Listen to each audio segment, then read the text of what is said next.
As we celebrate here at St. Cecilia, our patronal feast, and remember the Virgin Martyr, St. Cecilia, it is a chance to reflect on this particular community, and just especially reflecting on another funeral we had this week of somebody that was very active in basically a past generation, and hearing more wonderful stories of the history of a relatively young Catholic community.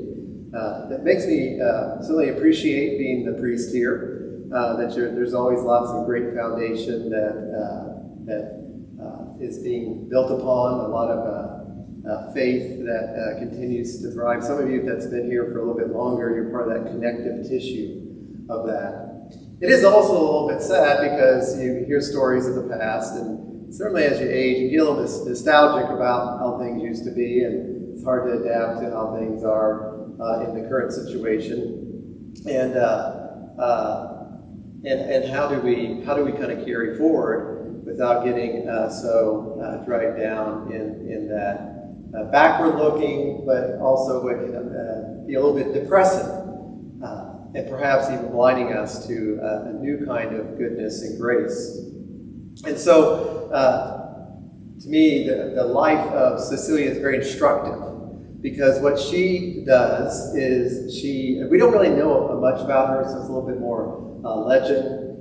She really doesn't pop up in the devotional life of the church until about the 5th and 6th centuries. It seems to be tied to a church named after her, and part of, while she was dying, was asking that her house be used as a church. So there's probably some connection there. The legend goes that she was betrothed to a man who converted, was baptized, and then was martyred along with her brother. So she had to have a quick change of plans. And then soon afterwards, she was also, like I said, she was struck and took about 3 days to die herself. And I think it's always, especially when we see somebody who's younger, who's almost eager to give their life for Christ. And maybe for some of us who have lived a little bit longer life, in some ways it's a little harder because we've got a history, we've got maybe a little bit more that would be hard to let go of. And so part of what I think Cecilia embodies is that constant flexibility we have in the Spirit, to adapt to what the Spirit is calling us to do personally and collectively in this moment. And not get too far ahead of ourselves into a future we may or may not end up in, and certainly not to appreciate, but not be beholden to our past as well.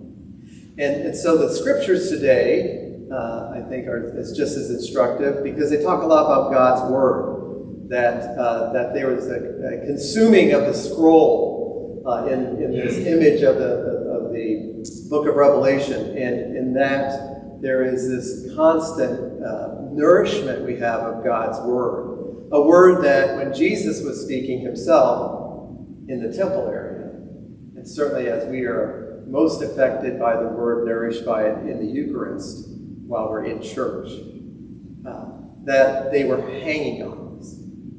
And that's where we want to put our ongoing foundation of what is God's Word speaking to us personally and collectively for this moment that we're living in. And especially to have the prophetic and proclaiming voice of sharing the good news of Christ's grace that's working actively in these present moments. Maybe like they were in the past, and maybe something new and different and exciting. So as we continue to move forward in faith, and celebrate one of our patronal feasts in our pastorate, let's continue to nourish ourselves with God's Word, to hang on that Word, and then as we do so, to be led by that and to share the good news of that Word with others.